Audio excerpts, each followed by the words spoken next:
Bismillahirrahmanirrahim. Salamun alaikum, my young viewers, respected elders, my brothers and sisters.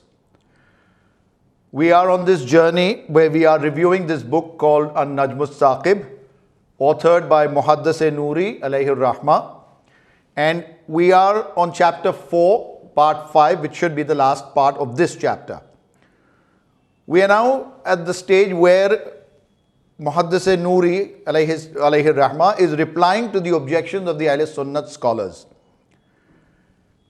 He presents scholarly replies to a few objections of the Ahl Sunnat scholars, and we shall be discussing or touching upon a few of these. One of the objections raised is about the legal validity of appointing a child to the position of imamat. Now, Muhaddis Nuri replies that since imamat is a unique divine position, the regular laws for worldly positions cannot be applied to it. He states that while quoting the Shia belief that Allah can make eligible and appoint whosoever He wishes, and the age of the appointee will not be a hindrance to the wish or the will of Allah. He supports this argument with the Quranic incident of the appointment of Hazrat Isa alayhi salam to the hallowed position of Ulul Azm Payghambar while he was still in a cradle. He further states that when Imam Mahdi alayhi salam appears, Hazrat Isa alayhi salam will come to assist him. Now the question that he raises is that if the appointment to a divine position in childhood is accepted for the assistant of Hazrat Mahdi alayhi salam, that is Hazrat Isa alayhi salam, then how can it become questionable for Hazrat Mahdi alayhi salam himself?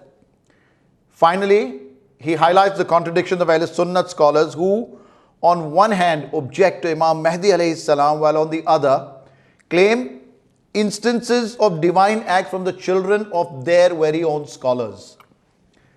He puts forward many replies against their objections on the occultation of Hazrat Mahdi alayhi salam.